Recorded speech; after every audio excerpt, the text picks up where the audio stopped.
Hello दोस्तों, tutorial page के इस नए एपिसोड में आपका फिर से स्वागत है। मैं राकेश जायसवाल। आज हम बात करेंगे दोस्तों पीएम नरेंद्र मोदी द्वारा ब्लैक मनी पर किए गए सर्जिकल स्ट्राइक के बारे में। तो शुरू करने से पहले दोस्तों आपसे एक रिक्वेस्ट है कि अगर आपने अभी तक ट्यूटोरियल पेज के इस चैनल को सब्सक्राइब नहीं किया दोस्तों तो सब्सक्राइब जरूर करें। तो चलिए फाइनली हम बात कर लेते हैं।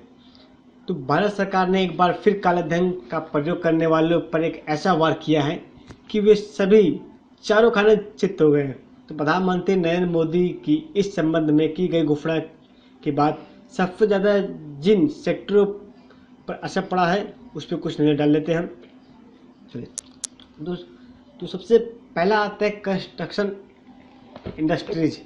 तो देश में सबसे ज़्यादा काला धन कंस्ट्रक्शन क्षेत्र में दोस्तों मिलता है और यहाँ पर कैश का लेन देन सबसे ज़्यादा होता है। तो कैश को संभाल कर रखा जाता है और सामान खरीदते से लेकर मजदूरी तक देने का काम सिर्फ कैश से निपटाया जाता है।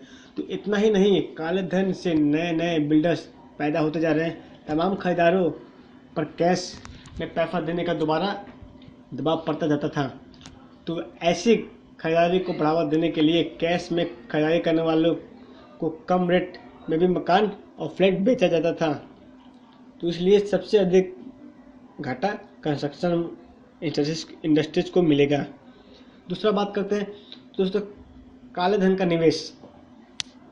तो इस सेक्टर में काले धन के जरिए इन्वेस्ट करने वालों की भी कमी नहीं है। भ्रष्टाचार के जरिए जमा किए गए पैसों का सबसे ज़्यादा इन्वेस्टमेंट इसी सेक्टर में होता है। सरकार के इस निर्णय से यह सबसे बड़ा धक्का लगा होगा। अब उसे या तो जल्द से जल्द बैंक में जमा करें या फिर वो नोट एक तरह से वो कागज हो जाएगा। और तीसरा बात करें तो अंडरवर्ल्ड और हवाला कारोबारी जो इसमें चित्त पड़ गए हैं। तो सरकार के काला धन पर इस सर्जिकल स्ट्राइक का दूसरा सबसे बड़ा असर अंडरवर्ल्ड हवाला का कारोबार करने वालों पर पड़ेगा। ये लोग अपना पूरा काम कैश पे करते हैं। अंडरवर्ल्ड जहां कैश के जरिए अपने कामों को बेरोक अंजाम देता है, चाहे वह लोगों को आपसे अवैध या वसूली करे या फिर पैसे देकर या फिर पैसे से ब्याज उठाना, ये सब काम कैश से होता था। अब यह काम बहुत हद तक बंद हो जाएगा। इसके अलावा हवाला कारोबार करने वाले लोगों को घर बैठे एक जोरदार झटका लगा। उन्होंने कभी ऐसा सोचा नहीं होगा कि पैसा कस्टमर से लिया और जो पैसा डिलीवर करना होगा उसमें से लोग फंस गए होंगे।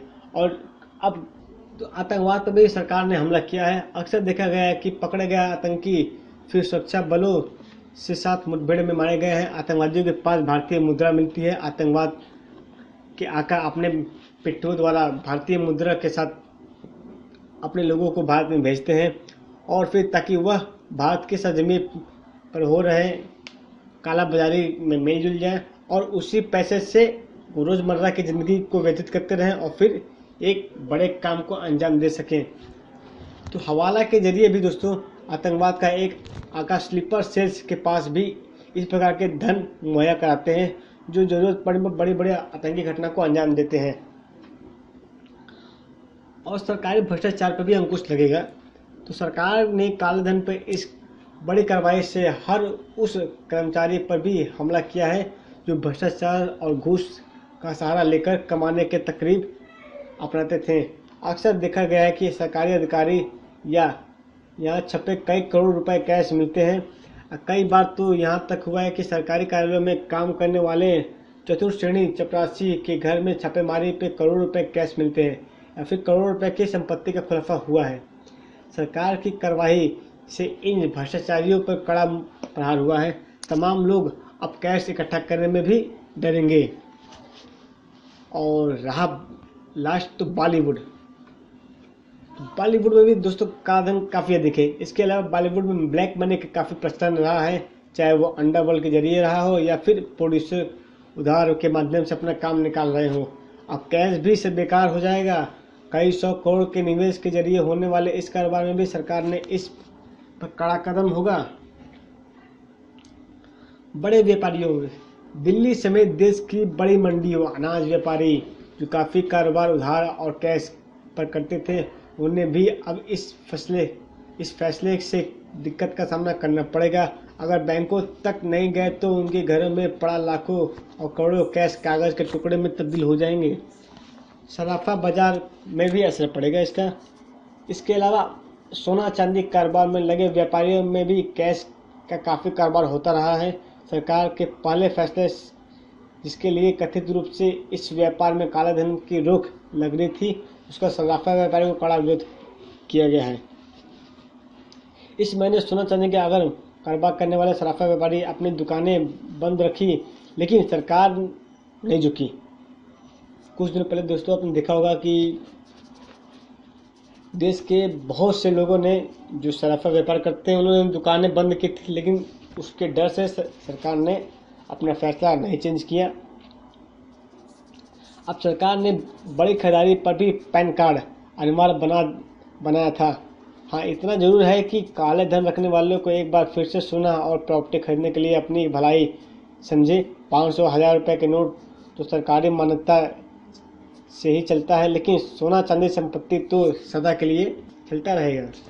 कमेटी के काम में भी हथौड़ा चला है। देश में तमाम शहरों में कमेटी का काम, जिसे अलग अलग शहरों में अलग अलग नामों से जाना जाता है। यहाँ कारोबार व्यापारियों से ज़्यादा प्रचलन है। यहाँ पर भी सभी कैश इकट्ठा करते हैं और बोली दाता कुछ ब्याज जोड़कर पैसा उठाते हैं। बची हुई रकम सभी बोलीदारों में बराबर बांट दी जाती है। तो यह फैसला भी कालाधन का एक नमूना है। इससे जुड़े व्यापारियों और कारोबारियों को भी इसका फैसले से काफ़ी चोट पहुंचेगी। चुनाव में भी काला धन काफ़ी अधिक लगाए जाते हैं। चुनाव आते ही मीडिया से लेकर सड़क के नुक्कड़ तक वोटरों को खरीदने का जिक्र होता रहा है। आरोप लगता है कि काला धन के चुनाव में हर तरफ से लगता है और इसमें इसकी भूमिका काफ़ी अधिक होती है। अक्सर तलाशी अभियान में कई 100 करोड़ रुपए कैश जब्त किए जाते हैं। कई बार तो काले धन स्वीकारने वाले लोग भी सामने नहीं आते हैं। गांव में इस काले धन का सहारा लेकर वोटरों को खरीदा भी जाता है। हर चुनाव में चर्चा होती है कि शराब के साथ नोट दिए गए, एक वोट के लिए कई हजार नोट दिए गए आपको, तो इस पर भी काफ़ी आपको असर देखने को मिलेगा। साहूकारों और कारोबारों में भी चोट लगेगा। इसके अलावा छोटे शहरों गाँव में साहूकारों के काम करने वाले लोगों पर भी 500-1000 रुपये के वेतन नोट बंद करने का असर झेलना पड़ेगा। ये लोग काला धन जमा करके तिजोरियाँ भरते थे, जो कि अब ये या तो जमा करे या तो फिर इनका नोट भी धड़ल्ले से कागज होता जाएगा। और सबसे खास बात यह है कि अब देश में दानवीर पैदा होने वाले हैं। हंसी जरूर आएगी दोस्तों, लेकिन ये बात काफ़ी अच्छी है कि जिसके पास कमरा भर के, एक मुहावरा सुना होगा कि कमरा भर के पैसा लोग रखते थे, और ये मुहावरा सही भी होने वाला है इस बार। अब लोगों को पैसा दिया जाएगा कि ताकि वो अपने अकाउंट में भी जमा कर सकें। तो ऐसे ऐसे दानवीर आपको मिलेंगे ताकि वो सरकार के नज़र में ना आए।